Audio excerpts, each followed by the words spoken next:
cette sensation de froid absolu, pénétrant chaque centimètre de mon corps, ne quittera jamais ma mémoire. L'obscurité presque totale, interrompue seulement par la petite LED rouge de la caméra de surveillance, clignotant dans le coin du plafond du congélateur industriel. La terreur que j'ai ressentie en réalisant que ma propre fille, l'enfant que j'ai porté pendant 9 mois, m'avait enfermé là pour me tuer. Si vous me regardez maintenant, je vous demande de liker cette vidéo et de la partager avec quelqu'un qui doit comprendre que les liens du sang ne signifient pas toujours protection. Peut-être pourrons-nous ainsi sauver d'autres mères de vivre ce que j'ai vécu. Je m'appelle Marguerite Dubois-Moreau, j'ai 73 ans, je suis veuve et ancienne institutrice. Je suis née et j'ai grandi à Sainte-Colombe-sur-Loire, dans le Berry, village où j'ai enseigné pendant près de 4 décennies dans la même école communale. Tout le monde ici me connaît comme Mamie Marguerite, l'institutrice qui a éduqué des générations entières.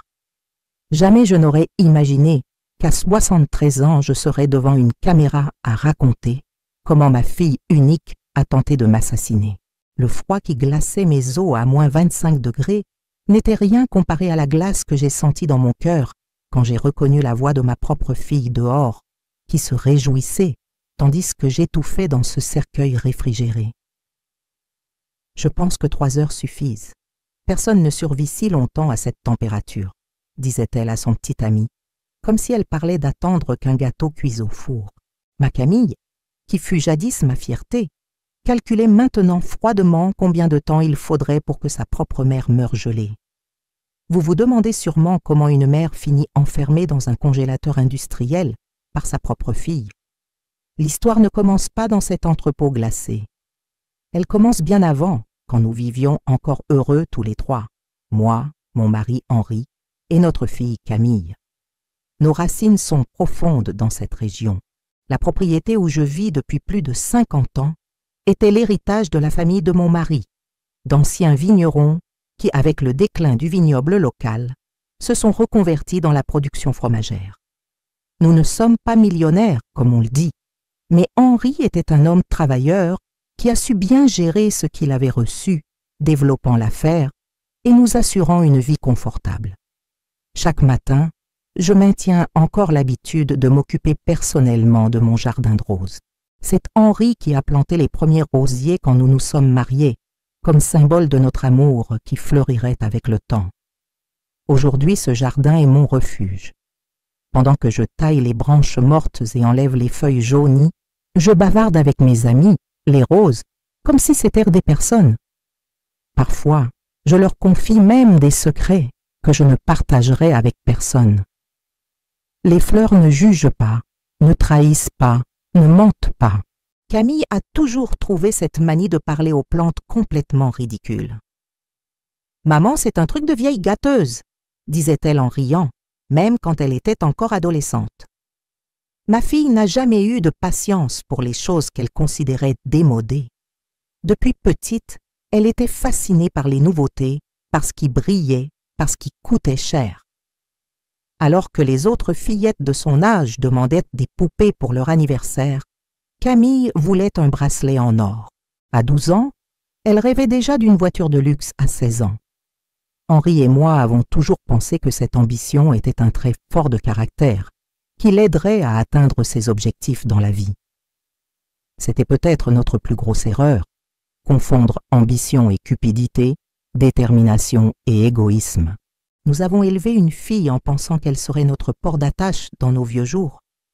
Mais nous avons formé quelqu'un qui ne voyait en ses propres parents qu'un obstacle entre elle et l'argent qu'elle désirait tant. Henri s'en est allé il y a 8 ans. Un infarctus foudroyant pendant qu'il supervisait le fonctionnement du nouvel équipement de pasteurisation du lait. Il est mort en faisant ce qu'il aimait, s'occupant de l'affaire que nous avions construite ensemble. Après son départ, j'avoue que j'ai un peu perdu le nord. 45 ans de mariage, de partager le lit, le petit déjeuner et les rêves. Soudain, je me suis retrouvée seule dans cette grande maison, avec seulement les souvenirs et les photographies comme compagnie. Camille habitait déjà Paris depuis des années, travaillant comme directrice dans un grand magasin. Après la mort de son père, elle s'est mise à me rendre visite plus fréquemment, toujours préoccupée par les affaires de famille, comme elle disait. C'est lors d'une de ces visites, 2 ans après le décès d'Henri, que Camille est arrivée accompagnée. « Maman, je veux te présenter quelqu'un de très spécial », annonça-t-elle avec un sourire que je n'avais pas vu sur son visage depuis longtemps. Julien Bertrand, 38 ans, se présenta comme entrepreneur dans l'immobilier parisien. Grand, bien habillé, avec un sourire qui dévoilait des dents parfaitement alignées et une montre dorée qui reflétait la lumière du soleil sur la terrasse. Il baisa ma main avec une formalité qui me parut excessive, presque théâtrale. « C'est un plaisir de enfin rencontrer belle maman, » dit-il d'une voix grave et posée. « Camille parle tellement de vous que j'ai l'impression de vous connaître depuis des années. Quelque chose chez cet homme me mit immédiatement mal à l'aise, une sensation étrange que je n'arrivais pas à définir. Mais voyant ma fille si heureuse, j'écartai ce sentiment. Après tout, que peut savoir une vieille institutrice à la retraite des hommes modernes de la capitale? Lors de cette première visite, Julien charma tout le monde avec ses histoires de négociations à millions d'euros et de projets grandioses à Paris. Il parlait de promotions immobilières, de fonds d'investissement et de taux de rendement avec une aisance impressionnante. Henri m'avait toujours appris à me méfier de ceux qui parlent trop d'argent, mais je gardais cette leçon pour moi. Camille semblait ensorcelée par chaque mot qui sortait de la bouche de cet homme. Assis sur la terrasse, buvant le café que j'avais préparé avec tant de soin, Julien commença à poser des questions sur la propriété. Combien d'hectares faisait le terrain? La production laitière était-elle rentable? Y avait-il des projets d'expansion? Avais-je des employés de confiance pour l'administration? Et le plus important, avais-je déjà pensé à comment se ferait la succession du patrimoine? Julien est spécialiste en planification financière familiale, maman, expliqua Camille, serrant le bras de son petit ami avec admiration. Il peut nous aider à tout organiser pour que tu aies une vieillesse tranquille et sans souci. Ce mot « nous » me dérangea profondément, comme si les biens construits par Henri et moi appartenaient déjà, d'une façon ou d'une autre, à cet étranger que je venais de rencontrer. Mais je souris et remerciai pour l'intérêt, disant que j'avais déjà tout organisé avec mon notaire de confiance, Maître Rousseau, qui s'occupait des affaires de la famille depuis des décennies. L'expression sur le visage de Julien changea un instant, si vite que je ne l'ai presque pas remarqué. Un éclair de contrariété qui fut aussitôt remplacé par un sourire encore plus large. Bien sûr, Madame Marguerite, c'est très prudent d'avoir un conseil juridique.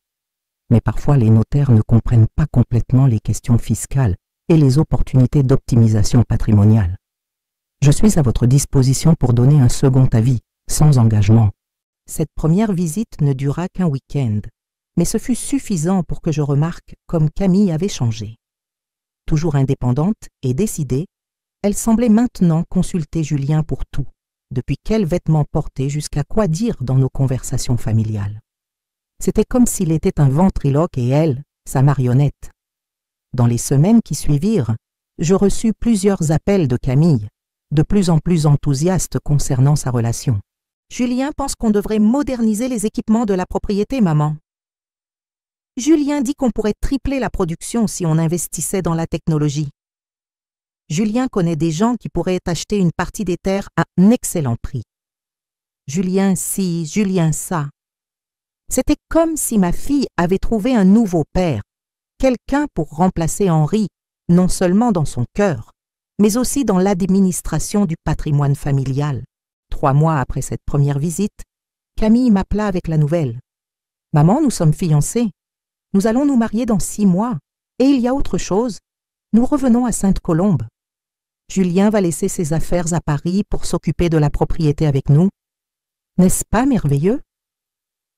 Je sentis un frisson dans le dos.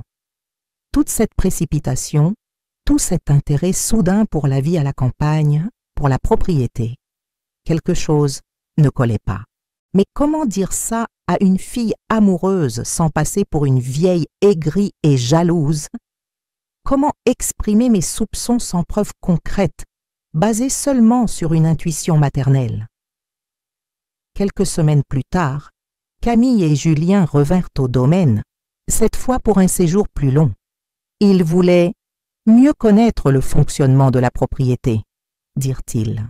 Julien commença à suivre chaque aspect de la routine de la ferme, prenant des notes, faisant des photos, discutant avec les employés les plus anciens, toujours avec un sourire et des explications parfaitement raisonnables pour son intérêt.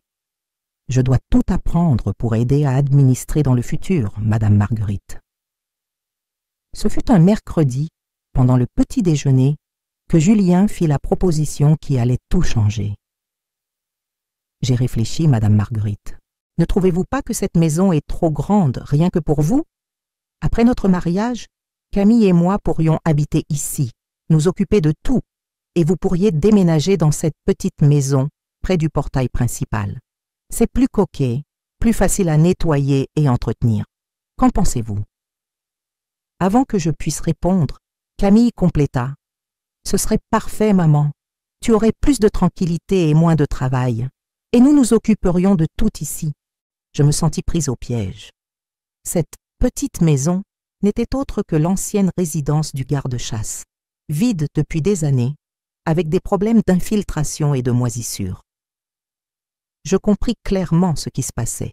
Il voulait m'éloigner de la maison principale, le cœur de la propriété, l'endroit où j'avais vécu avec Henri pendant des décennies, où je gardais tous mes derniers souvenirs.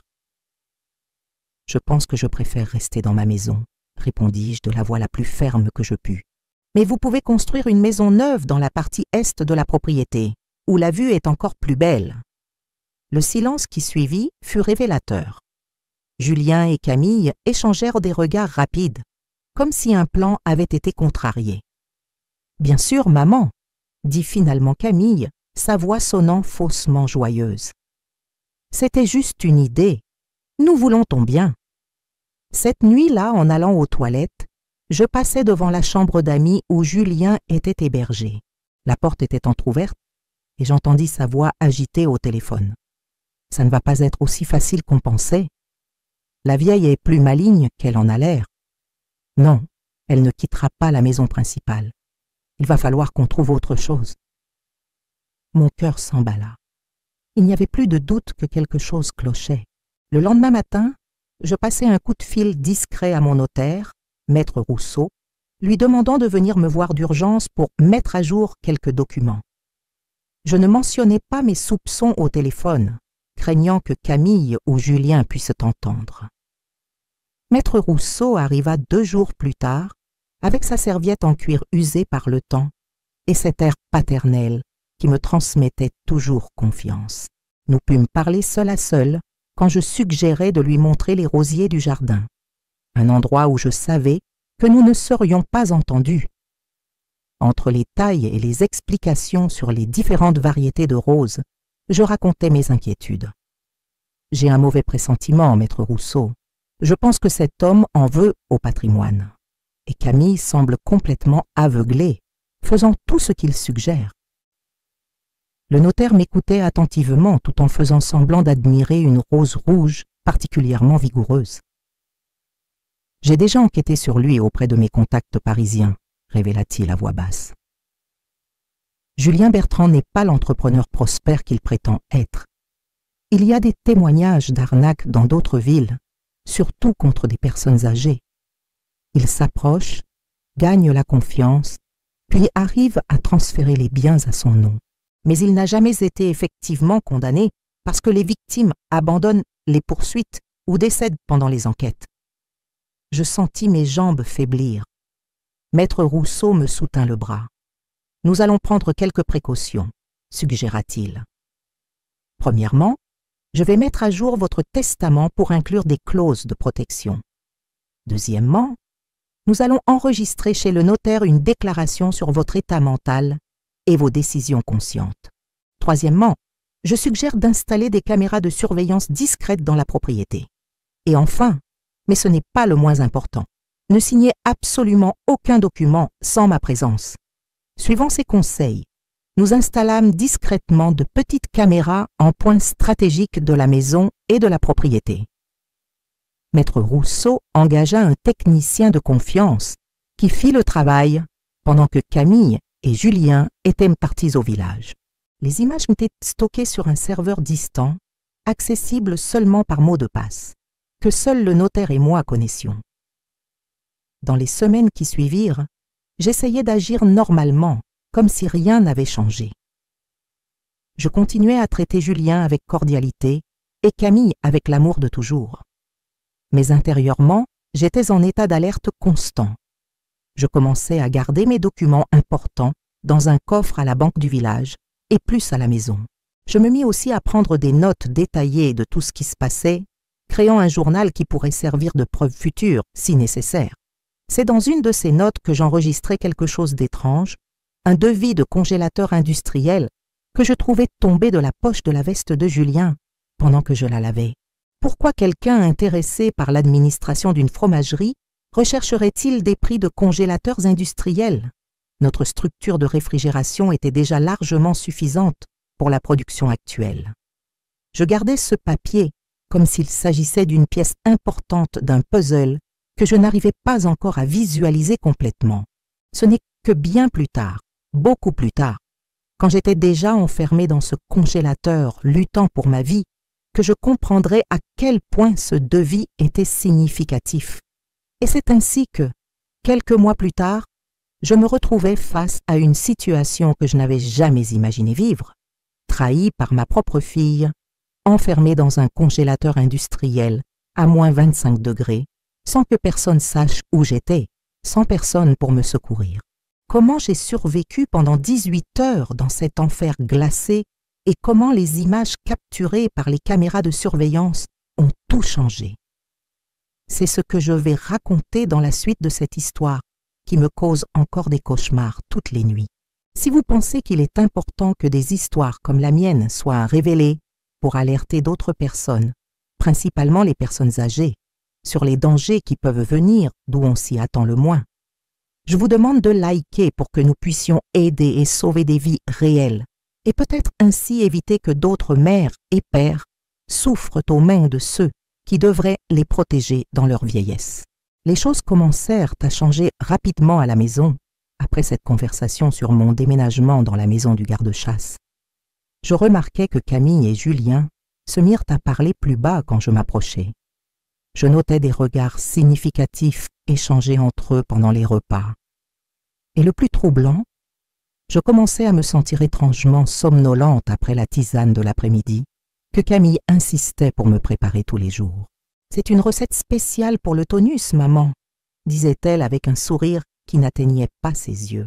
« Ça va te faire beaucoup de bien. » Après 3 jours à boire cette tisane et me sentir de plus en plus confuse et léthargique, je commençais à verser discrètement le liquide dans un pot de fleurs quand personne ne regardait. La fougère mourut en moins d'1 semaine. C'est à cette époque que Solange, notre employée de maison depuis plus de 20 ans, vint me parler en privé. Solange était plus qu'une employée. Elle était presque une fille pour moi, quelqu'un que j'avais vu grandir, se marier, avoir des enfants, quelqu'un en qui j'avais pleinement confiance. « Madame Marguerite, chuchota-t-elle pendant que nous rangions ensemble le garde-manger, il se passe quelque chose de bizarre. Hier, j'ai entendu Monsieur Julien parler au téléphone de documents de tutelle. Il disait que ce serait facile de prouver que vous n'êtes plus en état d'administrer vos biens. Tutelle. Ce mot me frappa comme un coup de poing dans l'estomac. C'était clair maintenant. Ils essayaient de me faire déclarer incapable, prendre le contrôle légal de tout ce qu'Henri et moi avions construit à la sueur de notre front. La tisane, les comportements étranges, les conversations interrompues quand j'entrais dans la pièce, tout prenait sens. « Solange » demandai-je avec urgence dans la voix. « J'ai besoin que tu sois mes yeux et mes oreilles quand je ne suis pas dans les parages. Note tout ce qui semble suspect. Et plus important, si un jour je disparais ou s'il m'arrive quelque chose, contacte immédiatement Maître Rousseau. » Elle acquiesça, les yeux pleins d'inquiétude et de loyauté. « Vous pouvez compter sur moi, Madame Marguerite. Je ne laisserai personne vous faire du mal. » C'est alors que Julien commença à parler d'une nouvelle affaire pour la propriété. une chambre froide de dernière génération pour stocker la production laitière, nous permettant de négocier de meilleurs prix hors saison. En théorie, c'était une excellente idée, et si je n'avais pas déjà des soupçons, j'aurais probablement approuvé sans réfléchir. C'est un investissement qui se remboursera en moins de 2 ans, expliqua Julien, étalant des tableaux et des projections sur la table de la salle à manger. La technologie est de pointe, avec contrôle numérique de température et système de secours. Nous pouvons stocker toute notre production et vendre quand les prix seront plus favorables. Le congélateur industriel arriva une semaine plus tard. Une grande caisse métallique, imposante et effrayante, installée dans l'ancienne bergerie à environ 200 mètres de la maison principale. Les techniciens passèrent 2 jours à installer l'équipement, calibrer les commandes, tester les températures. Julien supervisait tout avec un enthousiasme qui me semblait maintenant sinistre. « C'est impressionnant », commenta un des techniciens pendant l'installation. « Je n'ai jamais vu un modèle comme celui-ci utilisé dans une ferme de cette taille. C'est plus courant dans les grandes chaînes du froid ou les industries à grande échelle. » « Nous nous préparons à nous développer, » répondit promptement Julien. « Madame Marguerite et moi avons de grands projets pour cet endroit. » Je remarquai qu'il parlait déjà comme s'il était le propriétaire du domaine. Comme si j'étais juste une figurante dans ma propre vie, leur plan commença à se dérouler 3 jours après l'installation du congélateur. C'était un jeudi après-midi, je m'en souviens clairement. J'étais dans ma chambre en train de me reposer quand Camille entra, l'air animé. « Maman, Julien et moi voulons te montrer quelque chose d'incroyable dans la bergerie. Le congélateur fonctionne parfaitement et nous avons préparé une petite surprise pour toi. » Il y avait quelque chose dans son ton, une fausseté, une tension mal dissimulée, qui me mit instantanément en alerte. Même ainsi, je décidai de l'accompagner. S'il préparait quelque chose, il valait mieux que je sache exactement quoi. Nous traversâmes le verger jusqu'à la bergerie. Le soleil de fin d'après-midi projetait de longues ombres sur la pelouse, et je me souviens avoir pensé que c'était un décor trop beau pour ce que je soupçonnais être sur le point d'arriver. Julien nous attendait à la porte de la bergerie, souriant largement, tenant une bouteille de champagne. « Madame Marguerite, que c'est bien que vous soyez venue. Nous avons préparé une petite célébration pour fêter le début de cette nouvelle phase dans les affaires de la famille. » Nous entrâmes dans la bergerie réfrigérée où le grand congélateur industriel dominait l'espace. C'était une structure imposante, comme une pièce dans la bergerie elle-même, avec une lourde porte métallique et un panneau numérique affichant la température, 25 degrés C. « Venez voir comme c'est à l'intérieur », invita Julien, ouvrant la lourde porte. « C'est impressionnant, la capacité de stockage. » J'hésitais. Toutes les alarmes internes se déclenchaient dans mon esprit. « Tu peux entrer, maman », insista Camille, son sourire n'atteignant pas ses yeux. « C'est complètement sûr. » C'est à ce moment que je pris une décision qui sauverait ma vie. Discrètement, je sortis de ma poche le petit enregistreur vocal que Maître Rousseau m'avait donné et je l'activai avant de le remettre dans ma poche. Si quelque chose m'arrivait, il y aurait au moins un enregistrement. J'entrai dans le congélateur, sentant immédiatement l'air glacé envelopper mon corps. Il était vide, sauf quelques caisses en plastique empilées dans un coin et plusieurs rouleaux de film plastique à bulles appuyés contre le mur, du matériel d'emballage pour les produits, imaginai-je. C'est très spacieux, commentai-je, essayant de ne pas montrer la peur qui grandissait en moi. Mais nous ne devrions pas rester là-dedans avec la porte ouverte, ça gaspille de l'énergie. Vous avez raison, Madame Marguerite, approuva Julien. Et alors, cela arriva. D'un mouvement rapide, Julien sortit du congélateur, et avant que je puisse réagir, Camille sortit aussi, et la lourde porte métallique se referma avec un bruit sourd. J'entendis le clic sinistre du système de verrouillage automatique s'activant de l'extérieur. Pendant un moment, je restai paralysé par le choc, puis je courus vers la porte frappant avec force. « Camille, qu'est-ce que tu fais? Ouvre cette porte !» La voix de ma fille arriva étouffée de l'autre côté. « Je suis désolée, maman. C'est mieux comme ça. Ça va être rapide, je te promets. Dans quelques heures, tout sera fini et tu ne sentiras pas la douleur. » Je n'arrivais pas à croire ce que j'entendais. Ma propre fille, ma propre chair et mon sang me condamnaient à une mort lente et cruelle. « Camille, s'il te plaît, je suis ta mère. »« Et c'est parce que tu es ma mère que tu gênes tout, » répondit-elle, sa voix froide et calculatrice. « Toujours à contrôler, toujours à te mêler de tout. Maintenant, Julien et moi pouvons enfin vivre sans t'avoir sur notre chemin. Quand ils trouveront ton corps, tout le monde pensera que c'était un accident. La vieille confuse qui est entrée dans le congélateur et n'a pas réussi à sortir. » J'entendis Julien rire. « Le mieux, c'est qu'il n'y a aucun moyen de prouver quoi que ce soit. Aucune marque, aucun poison, rien. Juste de l'hypothermie, une mort naturelle dans des circonstances malheureuses. » Puis j'entendis leurs pas s'éloigner et le bruit de la porte de la bergerie qui se fermait. Ils me laissèrent là pour mourir. La panique s'empara de moi. La température sur l'affichage numérique indiquait 25 degrés C. D'après ce que j'avais lu, une personne sans protection adéquate commence à souffrir d'hypothermie sévère en moins de 30 minutes dans ces conditions. J'aurais au maximum quelques heures de vie.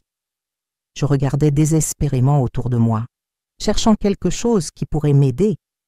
C'est alors que je remarquai la petite LED rouge clignotant dans le coin supérieur du mur, une caméra de surveillance. Le système que Julien avait installé pour surveiller le fonctionnement du congélateur. Ironiquement, cette caméra qui devait servir leur plan deviendrait mon salut. Mais d'abord, je devais survivre. Le froid commençait déjà à mordre ma peau comme des milliers de petites aiguilles. Mes mains s'engourdissaient et la respiration formait d'épais nuages de vapeur. J'essayais de frapper à la porte, de crier au secours, mais je savais que c'était inutile. La bergerie était loin de la maison principale, et à cette heure-là, les employés étaient déjà partis. « Réfléchis, Marguerite, réfléchis » murmurai-je pour moi-même, frottant mes mains pour les garder au chaud. « Tu es institutrice. Tu as enseigné l'histoire des survivants dans des conditions extrêmes. Comment ont-ils fait ?» C'est alors que je me souvins des leçons que je donnais sur les expéditions polaires. L'isolation thermique était la clé de la survie. Je regardais les rouleaux de film plastique à bulles dans le coin du congélateur. Et j'eus une idée. Avec les doigts déjà douloureux à cause du froid, je commençai à dérouler le film plastique à bulles, l'enroulant d'abord autour de mon torse, puis sur les jambes, les bras et finalement sur la tête, ne laissant qu'une petite ouverture pour respirer, couche après couche, comme une momie moderne s'emballant pour survivre. Le film plastique à bulles, avec ses petites poches d'air, fonctionnait comme un isolant, créant une barrière entre mon corps et l'air glacé. Ce n'était pas parfait, je sentais encore le froid pénétrant, mais cela réduisait significativement la perte de chaleur corporelle. Ensuite, je cherchais l'endroit le moins froid du congélateur. Je me souvins d'une autre leçon de physique, l'air froid tend à s'accumuler dans la partie inférieure. Utilisant les caisses en plastique, j'improvisai une petite plateforme pour m'asseoir, me maintenant quelques centimètres au-dessus du sol métallique glacé. Et alors, commença le combat pour ma vie. Les heures passaient avec une lenteur atroce. Le froid pénétrait lentement à travers les couches de film plastique à bulles et j'alternais entre des périodes d'activité, bougeant les bras et les jambes pour générer de la chaleur et des moments de repos pour conserver l'énergie, pour maintenir mon esprit en fonctionnement et éviter de m'endormir, ce qui aurait été fatal. Je commençais à réciter mentalement les noms de tous mes élèves au cours de 40 ans d'enseignement.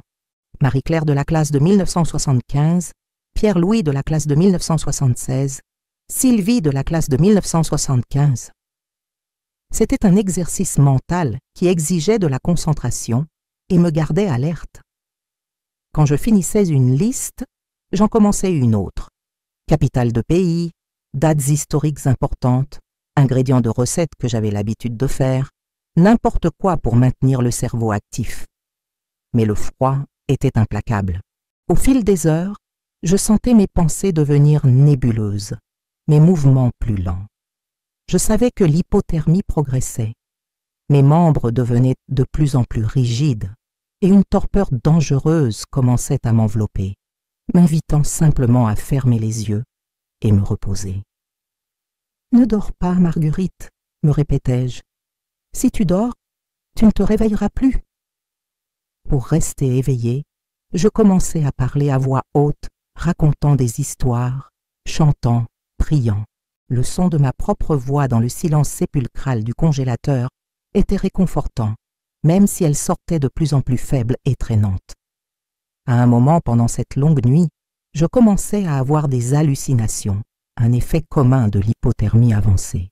Je vis Henri assis à côté de moi, souriant tranquillement, disant que tout irait bien. Je vis mes parents, décédés depuis tant d'années, me faisant signe depuis un champ ensoleillé. Je vis mes élèves redevenus enfants, courant dans la cour de l'école. Mais au milieu du délire, une partie de mon esprit restait assez lucide pour me rappeler que ce n'était pas réel, que je devais continuer à lutter. C'est pendant un de ces moments de clarté que je remarquai quelque chose d'étrange dans la porte du congélateur. Un petit éclat métallique que je n'avais pas vu avant, me traînant difficilement jusque-là. Je réalisais que c'était un petit défaut dans le mécanisme d'étanchéité, une vis légèrement desserrée qui créait une infime ouverture. Avec les doigts presque sans sensibilité, je commençai à travailler sur cette vis, utilisant une petite pièce métallique que je trouvais dans une des caisses. Ce fut un travail lent et douloureux. Chaque mouvement exigeait un effort énorme, et plusieurs fois je dus m'arrêter pour récupérer de la chaleur dans mes mains. Les heures s'éternisaient, et je continuais mon travail minutieux sur la porte.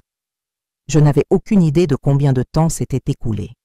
Cela pouvait être 6 heures ou 16. Ma perception du temps était complètement déformée par le froid et l'épuisement. Alors, quelque chose d'extraordinaire arriva. Après ce qui sembla une éternité à travailler sur ce mécanisme, j'entendis un petit clic. La vis s'était complètement desserrée et maintenant je pouvais voir une petite ouverture dans le système de fermeture. Insérant mes doigts engourdis dans cet espace, je réussis à pousser un petit levier interne. La porte ne s'ouvrit pas complètement. Le système de sécurité extérieur était encore activé, mais je réussis à créer une fente de quelques centimètres. Immédiatement, un filet d'air moins glacial entra dans le congélateur, apportant avec lui un souffle d'espoir. Cette petite ouverture n'était pas suffisante pour que je puisse m'échapper, mais elle changeait complètement l'équilibre thermique à l'intérieur du congélateur. La température commença à monter lentement, encore dangereusement basse, mais plus mortellement froide.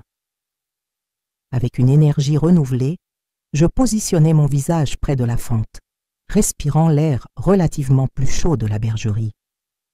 C'est alors que j'entendis un son qui fit bondir mon cœur, des pas. Quelqu'un était dans la bergerie. Rassemblant toutes mes forces, je poussai un cri étouffé. « Au secours, je suis là-dedans !» Les pas s'arrêtèrent, puis s'approchèrent rapidement de la porte du congélateur. « Madame Marguerite ?» C'était la voix de Solange, notre employée de maison. « Mon Dieu, c'est vous là-dedans !»« Solange !» réussis-je à crier, ma voix faible à cause du froid et de l'épuisement. La porte est verrouillée, de l'extérieur. J'entendis Solange lutter avec le mécanisme extérieur. « C'est bloqué, je vais chercher de l'aide. »« Non !» criai-je avec le peu de force qui me restait. « Camille, Julien, c'était eux !»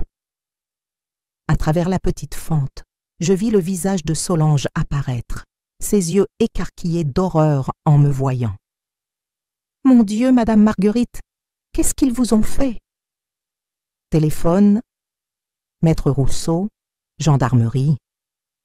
Réussis-je à dire, avant qu'une vague de vertige me frappe. Ce qui s'est passé dans les heures qui suivirent reste encore un peu confus dans ma mémoire. Je me souviens de Solange me parlant constamment à travers la fente, me gardant éveillé pendant que nous attendions les secours. Je me souviens du bruit de la porte finalement ouverte, du choc sur les visages des secouristes qui me trouvèrent enveloppé dans du film plastique à bulles, semi-consciente. Je me souviens vaguement d'être porté dehors, de la chaleur qui revenait graduellement dans mon corps pendant le transport vers l'hôpital. Des voix urgentes des médecins commentant mon état d'hypothermie sévère, ce qui resta parfaitement clair dans ma mémoire. Cependant, fut le moment où maître Rousseau entra dans ma chambre d'hôpital le lendemain, apportant avec lui un ordinateur portable. « Madame Marguerite, dit-il avec un mélange de soulagement et d'indignation, vous êtes la femme la plus courageuse que j'ai jamais rencontrée. Et grâce à votre prévoyance, nous avons tout enregistré. » Il tourna l'ordinateur portable pour que je puisse voir. Sur l'écran, les images des caméras de surveillance montraient clairement Camille et Julien m'enfermant dans le congélateur. L'audio capté par l'enregistreur que j'avais activé avait parfaitement enregistré leurs paroles incriminantes. La vieille confuse qui est entrée dans le congélateur et n'a pas réussi à sortir. Mais le plus choquant était à venir. Maître Rousseau diffusa les images des caméras installées dans la maison, montrant Camille et Julien célébrant avec du champagne seulement 2 heures après m'avoir enfermé pour mourir. « Combien de temps avant d'être sûr ?»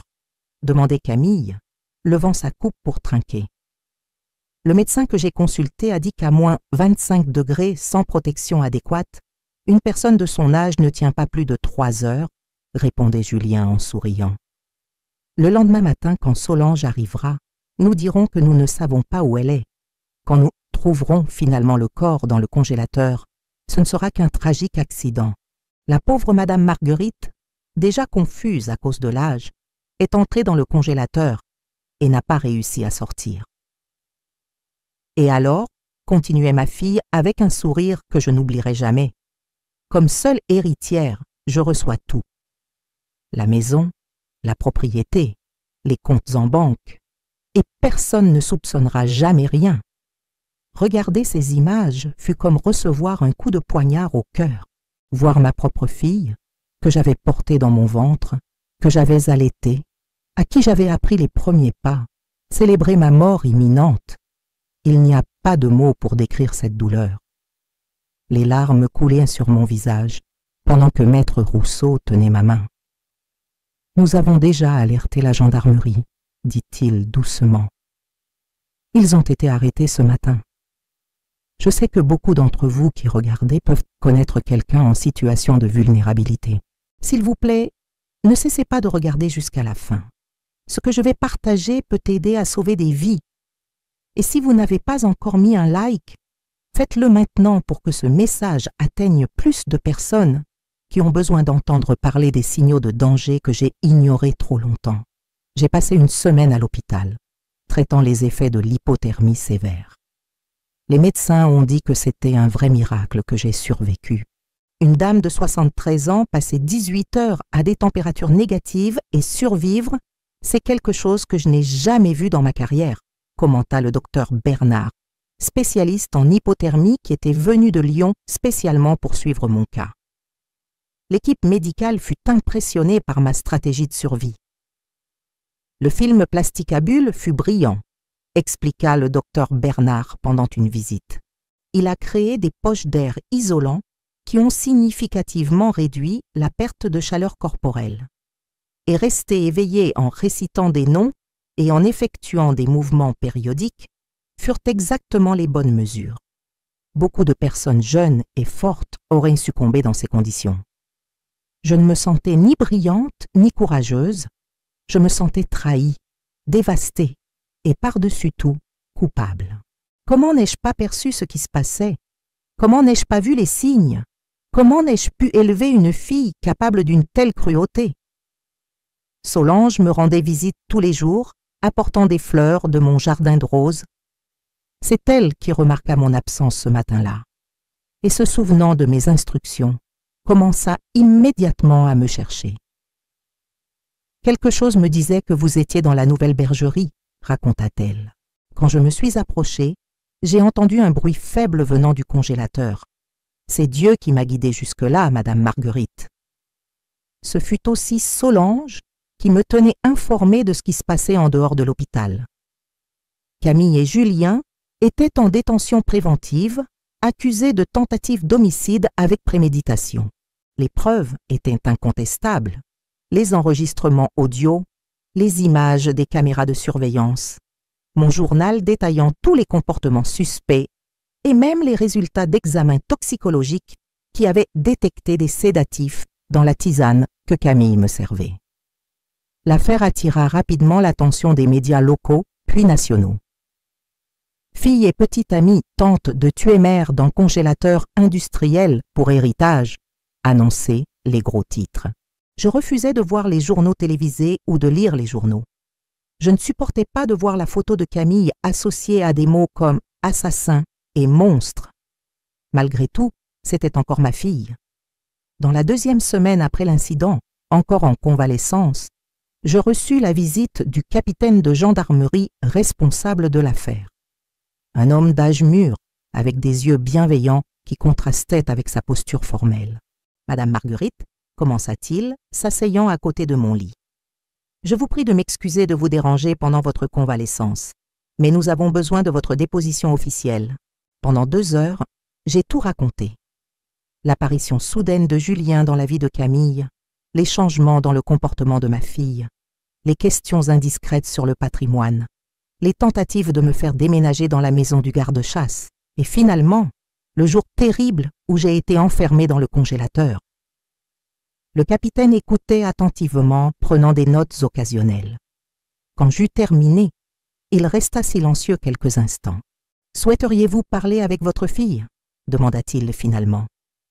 La question me prit par surprise. « Elle veut me voir. » Elle le demande avec insistance depuis qu'elle a été arrêtée. Je sentis mon cœur se serrer. Malgré tout, une partie de moi aspirait à comprendre, à trouver quelque explication qui pourrait donner un sens à quelque chose d'aussi incompréhensible qu'une fille tentant de tuer sa propre mère. « Oui, » répondis-je après une longue pause. « Je veux la voir. » La rencontre fut programmée pour la semaine suivante, quand je sortis de l'hôpital. Elle aurait lieu à la gendarmerie avec toutes les mesures de sécurité nécessaires. Maître Rousseau insista pour m'accompagner, inquiet de mon état émotionnel. Je n'oublierai jamais le moment où Camille entra dans la salle de visite de la gendarmerie. Vêtue de l'uniforme orange de la prison, sans maquillage, les cheveux en désordre, elle paraissait beaucoup plus âgée et abattue que ses 42 ans. Nos regards se croisèrent et pendant un instant, je vis un éclair de la petite fille que j'avais un jour bercée dans mes bras. « Maman », dit-elle d'une voix tremblante, s'asseyant en face de moi, séparée par une simple table en métal. Un garde restait dans le coin de la pièce, vigilant. « Pourquoi, Camille ?» C'est tout ce que je réussis à dire, les mots sortant comme un murmure douloureux. Elle baissa le regard, le fixant sur ses propres mains menottées. « Je ne sais pas, les choses ont simplement mal tourné. »« Mal tourné ?» répétai-je, incrédule. « Tu m'as enfermée dans un congélateur pour mourir, ta propre mère. »« C'était l'idée de Julien, » répondit-elle rapidement. « Il m'a convaincu que c'était le seul moyen. Il disait que tu n'accepterais jamais de nous passer le contrôle de la propriété, que tu deviendrais de plus en plus sénile et finirais par tout perdre. Il avait des projets, maman, de grands projets pour transformer la ferme en entreprise lucrative. Et cela justifie un meurtre ?»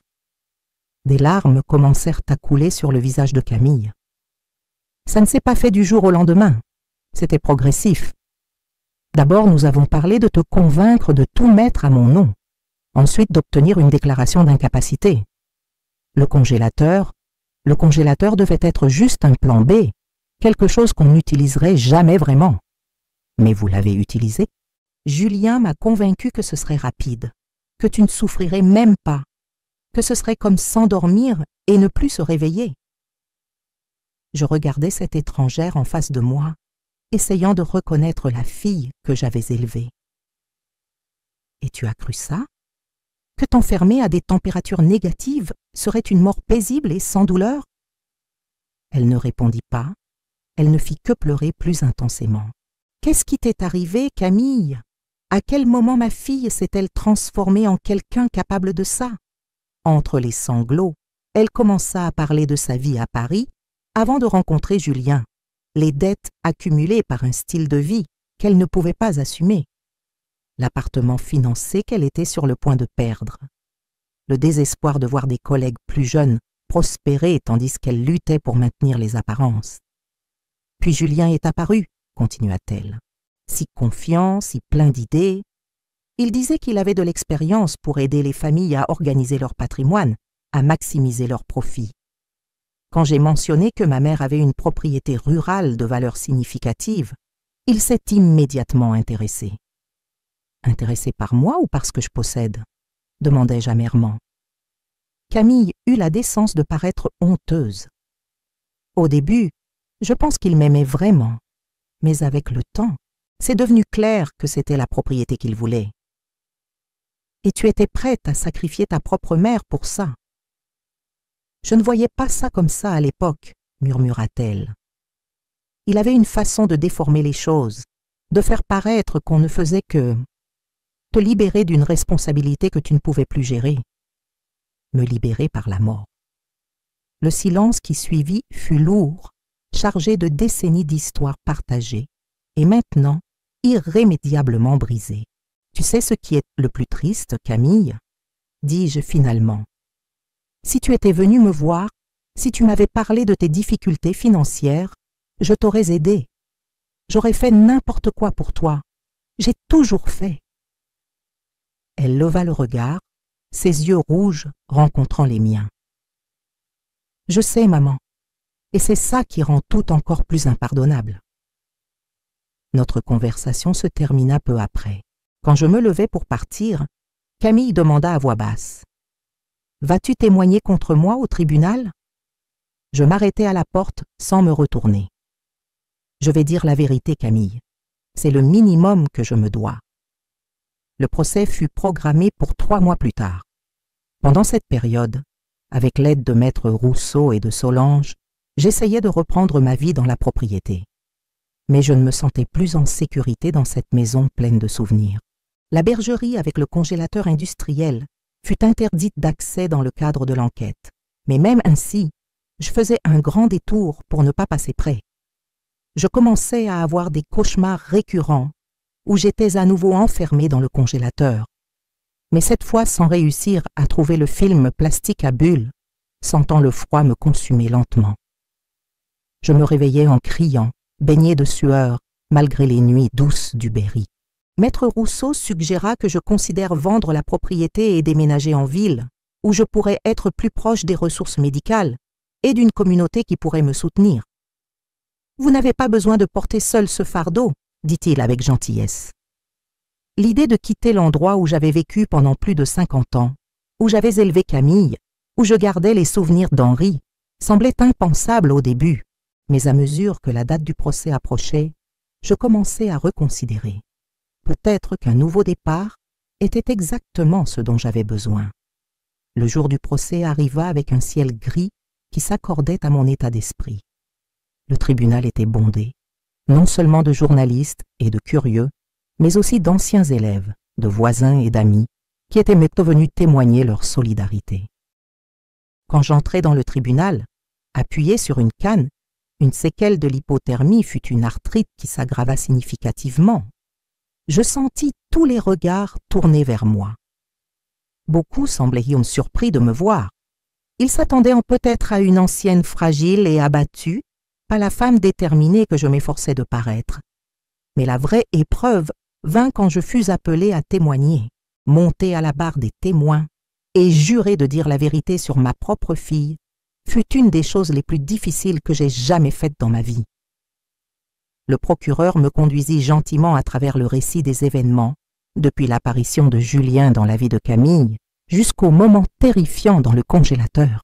La défense tenta de créer un récit selon lequel j'étais confuse, que j'étais peut-être entrée dans le congélateur de mon propre chef, qu'il y avait des malentendus et des exagérations dans mes accusations. Mais alors vint le moment qui changea tout. Le procureur demanda la diffusion des enregistrements. D'abord, l'audio capté par le petit enregistreur que j'avais mis dans ma poche avant d'entrer dans le congélateur. La voix claire de Camille. « Je suis désolée, maman. C'est mieux comme ça. Ça va être rapide, je te promets. Dans quelques heures, tout sera fini et tu ne sentiras pas la douleur. » Ensuite, les images des caméras de surveillance. Camille et Julien m'enfermant délibérément dans le congélateur. Les deux sortant de la bergerie, main dans la main, tandis que je restais derrière, condamné à ce qui devait être une mort certaine. Et finalement, la scène dans le salon de la maison principale, des heures plus tard, quand ils trinquaient au champagne pendant que je luttais pour survivre. Un silence sépulcral s'empara du tribunal. Je vis des jurés se couvrir la bouche avec les mains, choqués. Une femme au premier rang pleurait silencieusement. Le juge, un homme à l'expression normalement impassible, semblait visiblement perturbé. Je regardais Camille. Elle gardait la tête baissée, incapable d'affronter les images de son propre crime. Julien, au contraire, maintenait une expression arrogante, comme s'il ne croyait toujours pas qu'il serait condamné. Quand les lumières se rallumèrent après la diffusion des enregistrements, le procureur s'approcha de moi. « Madame Dubois-Moreau, comment avez-vous réussi à survivre pendant 18 heures dans ces conditions extrêmes ?» Je respirais profondément et racontais le film plastique à bulles, les techniques de survie que je connaissais de mes cours d'histoire, la détermination de ne pas mourir de cette manière et de ne pas permettre que ma mort bénéficie à ceux qui m'avaient trahi. « Et pourquoi pensez-vous que votre fille et son petit ami ont fait cela ?» fut la dernière question du procureur. Je regardai directement Camille avant de répondre. « Par cupidité. La cupidité est un poison qui corrompt même les liens les plus sacrés. Il ne voulait pas seulement mes biens, il les voulait rapidement, sans l'inconvénient d'attendre ma mort naturelle. » L'avocat de la défense tenta, dans son interrogatoire, de peindre Julien comme le manipulateur et Camille comme une victime de son influence. Il tenta de suggérer que moi, à mon âge avancé, je n'étais peut-être plus apte à gérer adéquatement le patrimoine familial. Il insinua que j'avais peut-être été excessivement contrôlante avec ma fille au cours de sa vie, provoquant un ressentiment profond. Je restais calme, répondant à chaque provocation avec la dignité qui me restait. « Maître, dis-je finalement, je me suis déjà assez culpabilisé, essayant de comprendre où j'avais échoué dans l'éducation de ma fille. Mais au final, nous sommes tous des adultes responsables de nos choix. Et le choix d'enfermer une personne de 73 ans dans un congélateur à moins 25 degrés était une tentative d'homicide, pas une demande désespérée d'indépendance financière. Quand je pus finalement quitter la barre des témoins, je me sentais épuisé, comme si j'avais couru un marathon. Maître Rousseau m'aida à retourner à ma place, murmurant des mots d'encouragement. Dans les jours qui suivirent, le tribunal entendit d'autres témoins. Solange, les techniciens qui avaient installé le congélateur, les médecins qui m'avaient soigné, des spécialistes en hypothermie qui expliquèrent en détails scientifiques combien ma survie était improbable. Et finalement, Julien et Camille eurent leur chance de témoigner. Julien choisit un chemin prévisible. Il nia toute intention homicide, prétendant que le congélateur était vraiment pour usage commercial et que ma présence à l'intérieur était un malheureux accident. Quand il fut confronté aux enregistrements, il prétendit qu'il ne faisait que suivre le jeu de Camille, qui selon lui était la vraie instigatrice du plan. Le témoignage de Camille, cependant, me surprit. Elle n'essaya pas de nier sa culpabilité ou de la transférer à Julien. Au lieu de cela, elle admit tout, détaillant comment le plan avait été élaboré sur plusieurs semaines. Au début, quand Julien suggéra que nous devrions nous débarrasser de ma mère, j'étais horrifiée, témoigna-t-elle, la voix tremblante. Mais il avait une façon de normaliser l'impensable, de faire paraître raisonnable quelque chose de monstrueux. Elle a déjà vécu une vie complète, disait-il. Elle est seule, souvent confuse. Ce serait lui rendre service que de la libérer. Elle décrivit comment, graduellement, elle fut convaincue de la nécessité d'agir. Comment Julien rechercha des méthodes qui sembleraient des accidents naturels ou des morts par cause médicale. Comment le congélateur industriel émergea comme la solution parfaite une mort par hypothermie qui serait facilement attribuée à un accident. Je savais que c'était mal, conclut Camille, les larmes coulant sur son visage. Chaque cellule de mon corps le savait, mais j'ai continué quand même. Il n'y a aucune excuse pour ce que j'ai fait. Je mérite toute punition que ce tribunal déterminera. Le dernier jour du procès, avant la délibération des jurés, le juge me demanda si je souhaitais faire une déclaration finale. Je n'avais pas prévu de parler à nouveau, mais quelque chose en moi sentait le besoin de clore ce chapitre douloureux avec mes propres mots. Avec difficulté, je me levai et regardai directement les jurés. Je ne suis pas ici aujourd'hui pour demander vengeance, commençai-je, ma voix plus forte que je ne l'espérais. Je suis ici cherchant justice et par-dessus tout, compréhension. Compréhension de comment nous pouvons élever des enfants avec des valeurs si distordues que la vie humaine, spécialement celle de qui leur a donné la vie, vaut moins que des biens matériels. Je fis une pause, regardant brièvement Camille, qui gardait la tête baissée. Le congélateur dans lequel j'ai été enfermée n'était pas le seul endroit froid dans cette histoire. Il y a un gel moral beaucoup plus profond et dangereux, celui de l'empathie, de la compassion, des valeurs familiales. En tant que société, nous devons nous demander quel type d'avenir nous construisons quand la valeur d'une personne peut être réduite à ce qu'elle possède matériellement. Je me tournai à nouveau vers les jurés. J'ai survécu 18 heures à moins 25 degrés, non seulement grâce aux films plastiques à bulles ou aux techniques de survie que je connaissais. J'ai survécu parce que j'avais un objectif, être ici aujourd'hui, devant vous, pour m'assurer que des histoires comme la mienne servent d'avertissement, pour que d'autres enfants réfléchissent à 2 fois avant de trahir la confiance de leurs parents âgés, pour que d'autres personnes âgées soient attentives aux signes d'abus et de manipulation. Ma voix faiblit un instant, mais je retrouvai ma contenance pour conclure. Indépendamment de la sentence que vous déterminerez, sachez que ma plus grande punition a déjà été imposée. Vivre avec la connaissance que j'ai élevé une fille capable d'une telle cruauté. C'est une sentence à vie que je porterai jusqu'à mon dernier jour. Quand je m'assis, le silence dans le tribunal était absolu. Je vis des larmes dans les yeux de plusieurs jurés. Le juge fit une pause plus longue qu'à l'habitude avant d'envoyer les jurés délibérer. Ils ne prirent que 3 heures pour revenir avec le verdict. Coupable. Tant Camille que Julien furent condamnés pour tentative d'homicide avec préméditation, avec les circonstances aggravantes de motifs vils, cupidité, moyens cruels, congélateur industriel, et contre-ascendant dans le cas de Camille. Julien reçut 22 ans de réclusion, Camille 18 ans. Quand le juge prononça la sentence, je ne pus regarder ma fille.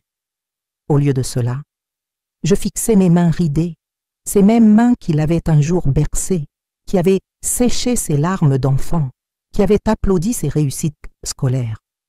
Les mêmes mains qui, des décennies plus tard, lutteraient désespérément pour desserrer une vis à l'intérieur d'un congélateur industriel, dans une bataille littérale pour la survie.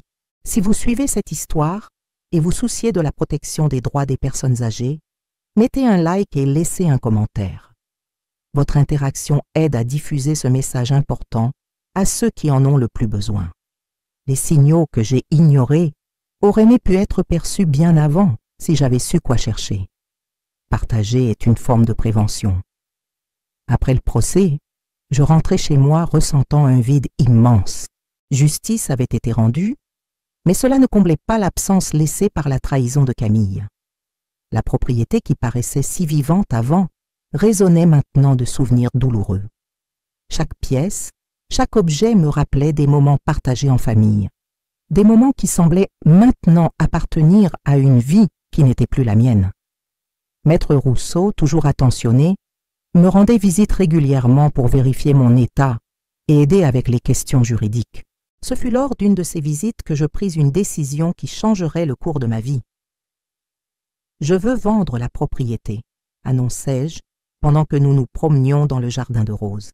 « Cet endroit ne m'apporte plus la paix. » Maître Rousseau acquiesça avec compréhension.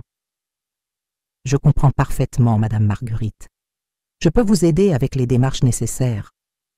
Avez-vous une idée de où vous aimeriez déménager ?»« Je pense acheter un appartement à Bourges, » répondis-je. « Pas très grand, juste ce qu'il faut pour moi et mes souvenirs qui valaient la peine d'être préservés.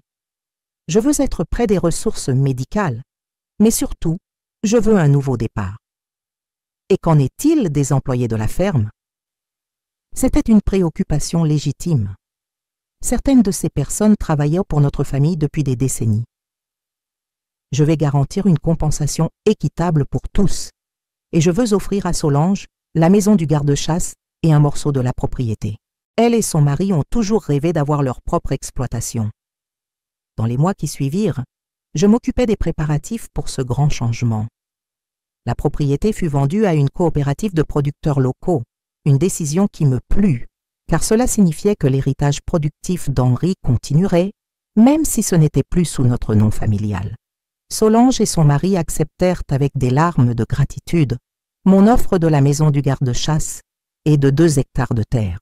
Pendant que j'organisais le déménagement, séparant ce que j'emmènerais dans ma nouvelle vie et ce que je laisserais derrière, je me surprenais souvent à réfléchir sur comment nous en étions arrivés là. Comment ma fille unique, qui fut un jour un enfant doux et rieur, s'était-elle transformée en quelqu'un capable d'une telle cruauté? Où avais-je si profondément échoué comme mère? Un après-midi, en triant de vieilles photographies, je trouvai un album avec des photos de Camille enfant. Sur l'une d'elles, elle avait environ 6 ans et souriait largement, montrant l'absence de ses dents de devant, tenant fièrement un dessin qu'elle avait fait à l'école. Le dessin montrait 3 silhouettes en bâton, elle, moi et Henri, se tenant par la main sous un grand soleil jaune. « Ma famille heureuse », disait la légende en lettres enfantines maladroites. Je m'assis dans la chaise la plus proche, sentant le poids de cette image. Où était cette petite fille maintenant? À quel moment avait-elle disparu, laissant place à la femme qui avait froidement planifié ma mort? Il n'y avait pas de réponse simple, bien sûr, aucune explication unique qui pourrait donner un sens à cette transformation. C'était peut-être une combinaison de facteurs, la personnalité matérialiste qu'elle avait toujours montrée même enfant, l'influence manipulatrice de Julien, la pression d'une société qui valorise l'avoir au-dessus de l'être, mes propres défaillances comme mère, donnant peut-être plus d'importance au travail et aux responsabilités qu'aux connexions émotionnelles. Je gardais la photo dans ma poche. C'était un souvenir que, même dans les histoires les plus sombres, il y avait eu des moments de lumière. 2 semaines avant le déménagement, je reçus une lettre de la prison pour femmes où Camille purgeait sa peine. Pendant un moment, je considérais ne pas l'ouvrir. Qu'y aurait-il de plus à dire? Mais la curiosité et ce lien maternel éternel, aussi endommagés soient-ils, me firent déchirer l'enveloppe. « Chère maman », commençait la lettre, l'écriture si familière, cette même écriture arrondie que j'avais aidé à perfectionner pendant les devoirs de l'enfance. Je ne sais pas si un jour tu liras ces mots, et je ne t'en voudrais pas si tu choisissais de jeter cette lettre sans l'ouvrir. Mais j'ai besoin d'écrire quand même, comme partie de mon processus d'assumer la totale responsabilité de mes actes. D'abord, je veux que tu saches que je ne cherche pas le pardon ou la réduction de peine. La sentence que j'ai reçue était juste et nécessaire. Ce que j'ai fait est impardonnable, et j'en ai pleine conscience. Depuis que je suis ici, je participe à des séances de thérapie qui m'ont amené à affronter des vérités douloureuses sur moi-même. La plus difficile d'entre elles est de reconnaître que je ne peux pas blâmer seulement Julien pour la monstruosité que j'ai commise. Il fut un catalyseur, oui, mais les graines de la cupidité et de l'égoïsme existaient déjà en moi bien avant de le rencontrer. Toi et papa m'avaient tout donné, amour, éducation, valeurs, opportunités. Il n'y a jamais eu d'excuse ou de justification pour que je valorise des biens matériels au-dessus de ta vie. Cette distorsion morale est entièrement mienne, un défaut de caractère que je dois affronter tous les jours. Dans l'obscurité de cette cellule, j'ai du temps en abondance pour penser aux choix que j'ai faits.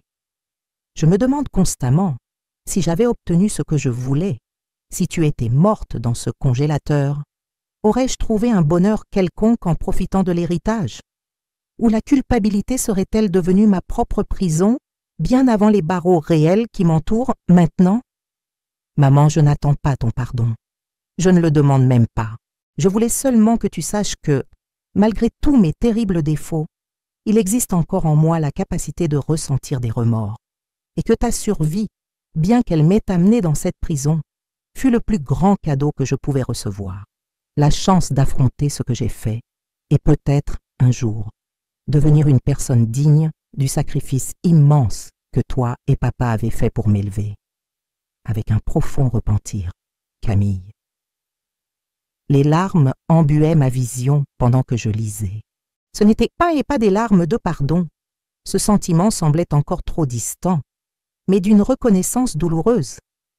D'une certaine façon, à un certain niveau, il existait encore un fil ténu connectant cette petite fille souriante de la photographie à la femme maintenant confinée dans une cellule. Je gardai la lettre avec la photo. Je ne répondis pas immédiatement. J'avais besoin de temps pour traiter ces mots, pour comprendre mes propres sentiments complexes d'amour maternel qui persistaient malgré la trahison impensable, de colère justifiée, de regret pour ce qui aurait pu être. Le déménagement à Bourges eut lieu par une journée ensoleillée d'automne. Je choisis un appartement au 4e étage d'un immeuble avec ascenseur, balcon spacieux et vue sur une place arborée. L'espace était beaucoup plus petit que la maison de la ferme, bien sûr, mais suffisant pour ma nouvelle vie. Je n'apportais que ce qui importait vraiment, quelques meubles avec valeur sentimentale, des livres, des photographies, incluant, oui, quelques-unes de Camille enfant, et des boutures de mes roses les plus précieuses, que je replantais dans de grands pots sur le balcon. Solange pleura le jour de mon départ. « Vous allez nous rendre visite, n'est-ce pas ?» demanda-t-elle en m'embrassant. Je promis que oui, bien que je sache qu'il serait difficile de retourner dans cet endroit, chargé de tant de souvenirs douloureux. Les premiers mois en ville furent d'adaptation. À 73 ans, il n'est pas facile de recommencer dans un environnement complètement nouveau. Mais petit à petit, je construisis une nouvelle routine. Promenade matinale dans la place, cours d'aquarelle à la maison de la culture municipale, participation à un club de lecture à la bibliothèque publique. Je cherchais aussi une aide professionnelle, une psychologue spécialisée en trauma et deuil, pour traiter tout ce que j'avais vécu. Dr Carmen, avec son approche douce mais directe, m'aida à comprendre que je n'étais pas coupable de ce que Camille avait fait, que le libre arbitre de ma fille n'était pas ma responsabilité. Vous l'avez élevée, éduquée, donné amour et valeur, disait Dr Carmen. Mais au final, les choix furent les siens, et les choix ont des conséquences. Ce fut pendant ces séances de thérapie que je commençai à considérer la possibilité d'utiliser mon expérience traumatique pour aider d'autres personnes âgées en situation de vulnérabilité. L'affaire avait reçu beaucoup d'attention des médias, et je réalisais que j'avais une plateforme, une voix qui pourrait être entendue. 6 mois après mon déménagement, je reçus une invitation pour parler dans un séminaire sur les droits des personnes âgées à l'université locale. Au début, j'hésitais. Exposer mon histoire personnelle en public serait rouvrir des blessures qui commençaient à peine à cicatriser.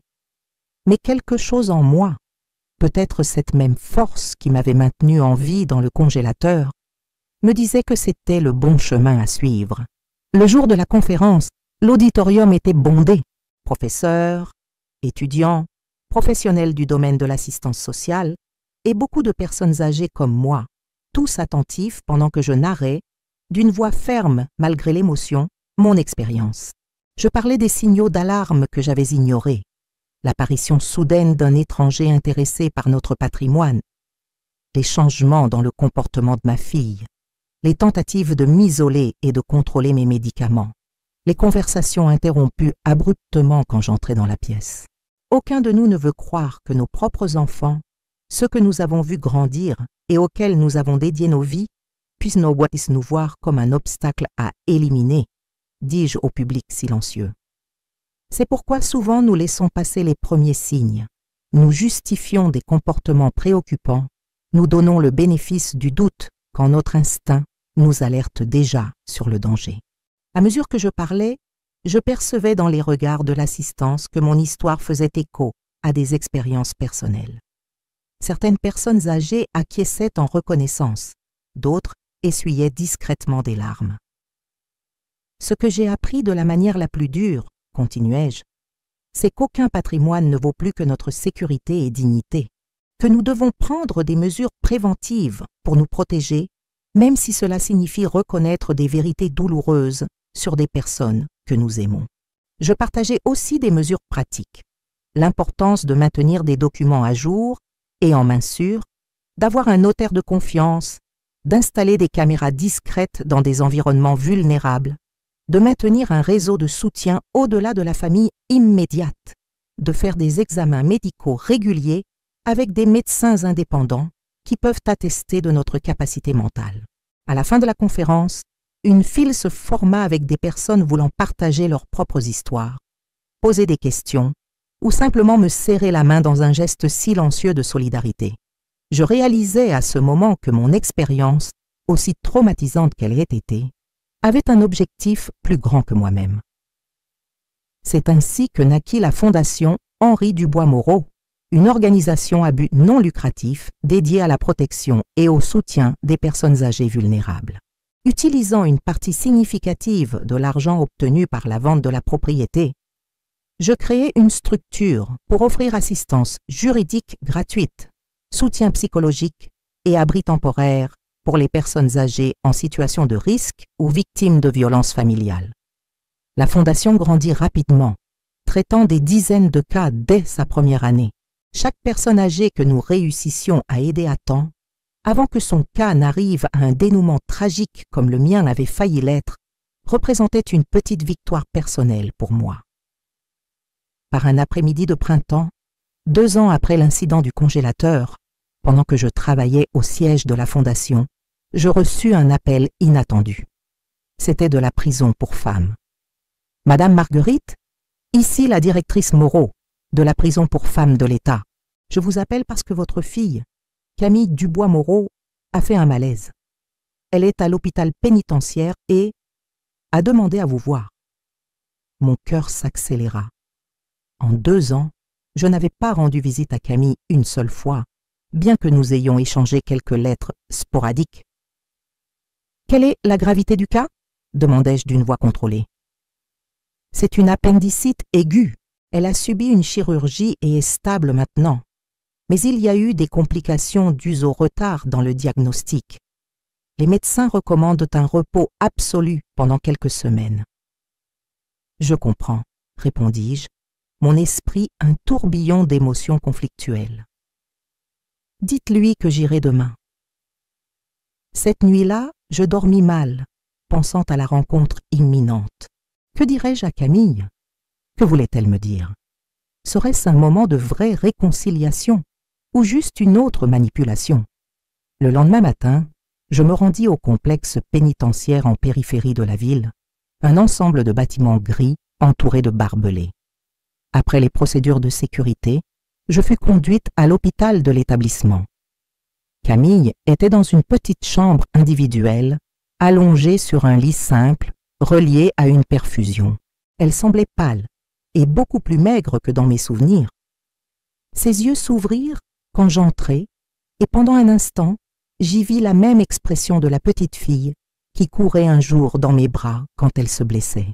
« Maman, » chuchota-t-elle, sa voix faible, « tu es venue. »« Je suis venue, » répondis-je, m'asseyant sur la chaise à côté du lit. Je ne pris pas sa main, mais restai assez près pour que nous puissions parler sans que d'autres personnes entendent. « Je n'étais pas sûre que tu viendrais, » continua-t-elle. « Je ne t'en aurais pas voulu si tu n'étais pas venu. »« Qu'est-ce qui t'est arrivé ?» demandai-je, évitant d'entrer immédiatement dans des eaux émotionnelles plus profondes. « Appendicite. J'ai ignoré les symptômes trop longtemps. Je pensais que c'était juste un mal de ventre ordinaire. » Elle fit une pause, respirant difficilement. J'ai failli mourir. Quand je me suis réveillée de la chirurgie, tout ce à quoi je pouvais penser, c'était toi. À ce que tu as dû ressentir dans le congélateur, sachant que tu pouvais mourir à tout moment. Je restais silencieuse, la laissant continuer. C'est étrange comme la proximité de la mort clarifie les pensées, continua-t-elle. J'ai réalisé que, si je mourais maintenant, la dernière grande marque que j'aurais laissée au monde serait la tentative d'assassiner ma propre mère. Quel terrible héritage! Sa voix flancha, et des larmes coulèrent sur son visage. Quelque chose en moi bougea. Ce n'était pas le pardon, pas encore, mais peut-être le début d'une compréhension plus profonde. J'ai entendu parler de la fondation que tu as créée, dit-elle après quelques moments. Ils ont un programme ici dans la pénitentiaire.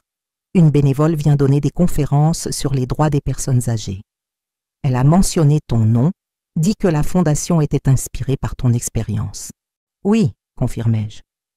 J'ai essayé de transformer ce qui s'est passé en quelque chose de positif. Tu as toujours été comme ça, n'est-ce pas? Toujours trouvant un moyen de transformer les difficultés en opportunités. Je me souviens comment, après la mort de papa, tu as canalisé ta douleur vers des projets communautaires pour aider d'autres veuves. Je n'ai jamais eu cette force. Nous avons tous nos propres forces, Camille. La question est comment nous choisissons de les utiliser. Nous restâmes silencieuses pendant quelques minutes, absorbant l'étrange intimité de ce moment. Une mère et une fille séparées, non seulement par les barreaux de la prison, mais par l'abîme de trahison qui existait entre nous. J'ai beaucoup réfléchi, reprit Camille, à ce que je pourrais faire pour essayer de réparer au moins une fraction du mal que j'ai causé. Pas à toi personnellement. Je sais que certaines choses ne peuvent pas être réparées, mais au monde en général. Elle s'ajusta dans le lit, semblant mal à l'aise. J'ai commencé à étudier le droit ici en prison. Il y a un programme d'éducation à distance pour les détenus. Je veux me spécialiser dans les droits des personnes âgées. Je la regardai, surprise. C'est un chemin long et difficile, commentai-je. J'ai le temps, répondit-elle avec un petit sourire triste. 16 ans, pour être exact, s'il n'y a pas de réduction de peine. Et même quand je sortirai d'ici, je sais que je ne pourrai jamais effacer ce que j'ai fait. Mais peut-être pourrais-je aider d'autres personnes à ne pas commettre les mêmes erreurs. J'acquiesçai lentement. C'est un objectif noble. Je ne demande pas que tu me voies à nouveau comme ta fille ou que tu me pardonnes, se hâta de clarifier Camille.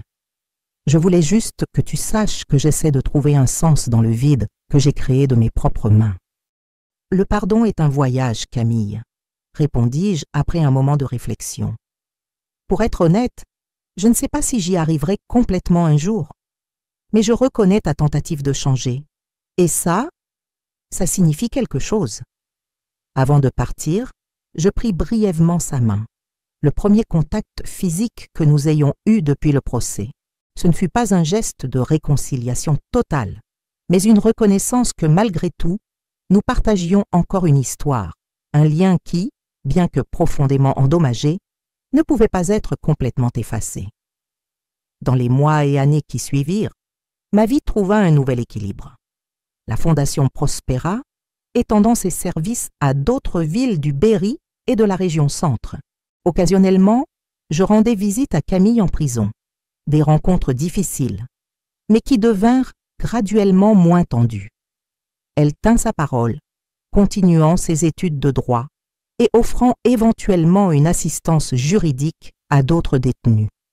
Quant à Julien, je n'eus plus jamais de contact avec lui.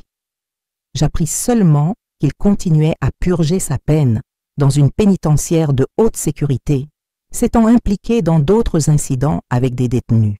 Le congélateur industriel, cette chambre d'horreur où j'ai failli perdre ma vie, fut démonté et retiré de la propriété par les nouveaux propriétaires. D'une certaine façon, cela symbolisait comment j'essayais de traiter l'expérience traumatique. Ne pas l'effacer de la mémoire, mais la transformer en quelque chose de différent, quelque chose qui pourrait servir un objectif plus grand. Les cicatrices physiques de l'hypothermie demeurèrent, des mains qui me font mal les jours froids, une sensibilité extrême aux basses températures, des douleurs articulaires qui me rappellent constamment ces 18 heures. Mais les cicatrices émotionnelles, bien qu'encore présentes, furent progressivement resignifiées. Aujourd'hui, à 78 ans, je regarde en arrière et vois comment cette expérience terrible m'a transformé. Comment survivre à moins 25 degrés C pendant 18 heures dans un congélateur industriel m'a enseigné la résilience de l'esprit humain et comment notre volonté de vivre peut surmonter des limites que nous n'aurions jamais imaginées possibles. Mon histoire n'est pas sur le pardon, bien que ce soit un chemin que je continue d'explorer jour après jour. Elle est sur la transformation, sur comment, même dans les moments les plus sombres, quand nous nous sentons littéralement gelés par l'horreur de ce que les êtres humains sont capables de se faire les uns aux autres, il est encore possible de trouver un chemin de retour vers la vie, la lumière et l'objectif. Les roses sur mon balcon fleurissent maintenant, plus vigoureuses que jamais. Chaque matin, quand je les arrose et leur parle comme je l'ai toujours fait, je me souviens que, tout comme ces fleurs qui survivent aux hivers les plus rigoureux, nous aussi, humains, avons cette capacité extraordinaire de renaître après des moments de gel extrême, qu'ils soient littéral ou métaphoriques. Mon message pour vous qui m'avez regardé jusqu'ici est simple. Soyez attentifs aux signaux d'abus et de manipulation, surtout si vous êtes âgé ou connaissez quelqu'un en situation vulnérable. Faites confiance à vos instincts quand quelque chose ne semble pas normal. Documentez, cherchez de l'aide, maintenez un réseau de soutien au-delà de la famille immédiate. Et si vous traversez votre propre hiver personnel, sachez que même dans le gel le plus profond, il existe une possibilité de survie et de renouveau. Tout comme j'ai trouvé dans le simple film plastique à bulles un outil pour ma survie, vous aussi pouvez trouver des ressources inattendues en vous et autour de vous. Je remercie de tout cœur chacun qui a suivi mon histoire jusqu'à la fin. Si vous connaissez quelqu'un en situation vulnérable ou avez été touché par ce récit, s'il vous plaît, partagez et aidez à diffuser ce message. Ensemble, nous pouvons protéger nos aînés et transformer les tragédies en objectifs. Mettez un like, abonnez-vous à la chaîne et joignez-vous à nous dans cette mission vitale. En tant que survivante d'une tentative d'homicide perpétrée par ma propre fille, je peux garantir, la sensibilisation sauve des vies.